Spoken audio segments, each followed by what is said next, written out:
Am I the asshole for saying I will call social services if my sister-in-law keeps leaving her child at my place? I, 30F, have a half-brother, Enzo, 40M. We're not very close since we were both raised with our respective mothers, but he has always gone out of his way to help me with anything I've needed. Enzo married his wife, Steph, 33F, 2 years ago. Steph has a daughter, Alice, 4, with her ex but has sole custody, and Enzo and Steph have a 7-mo son, Teddy. I also have a 3-year-old daughter. Enzo and Steph moved to the city I live in when Steph got pregnant, and since then, Steph developed a habit of showing up at my apartment building unannounced. It became a problem, and I talked to both her and Enzo about it, and she stopped until she gave birth. Now, she regularly drops by unannounced to leave Alice at my building for babysitting, while she has to run errands or something. She's had her carpool drop Alice off at my apartment before. My poor housekeeper is a wonderful woman who has had to deal with Alice arriving unexpectedly while I'm out, and I feel terrible about it. I've told the concierge not to let her up and to say no one is in, but then I'll arrive to Alice waiting in the lobby, which is not safe, and the concierge has told me I can't make them responsible for a child. Steph keeps saying she only does it when she's desperate, but I don't see how she can be that desperate to run errands at least twice a week. And frankly, I'm not a nanny. If she's desperate, she needs to hire some help. I've spoken to Enzo, and he is always extremely apologetic and says he will talk to her, and I believe he does, but he also works during the day and can't police where she is at all hours. I reached my breaking point a couple of days ago when I returned from lunch to find Alice at home, having been dropped off since she had a half day at school. I apologized profusely to my housekeeper who had spent time playing babysitter and called Steph. No answer.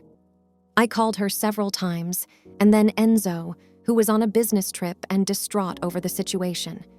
Steph eventually turned up a couple of hours later, and I went ballistic. I said if she ever leaves Alice at my building again, I will call social services, and I will call them every single time she drops Alice off with me until they do something, because this is not my job, and she is an irresponsible and neglectful parent. She burst into tears and begged me to help out with Alice, but I said no, and reminded her I'd never said yes in the first place. She just kept dumping her kid here. Steph kept trying to guilt-trip me, but I was too exhausted and upset about the situation to be receptive, and eventually my husband had to tell her to leave. I feel bad because, as I said, Enzo has never been anything but the most accommodating person where I'm concerned, and maybe treating his wife like that was harsh. But at the same time, I chose to have one kid because I don't want another one. Steph can't use my house as a daycare. Was I too harsh? Not the asshole. She may also flat out need to be told that you did not hire your housekeeper to watch her child. How unfair for her to be infringed on like that. Have you told her directly she is free to tell SIL that she is not babysitting? It's not what she's hired to do? I have many times, but she's just the sweetest woman. She sees a child at the door. She doesn't have the heart to just leave her outside or call social services. She knows we'd support her if she just straight up refused to take Alice, but she's too nice.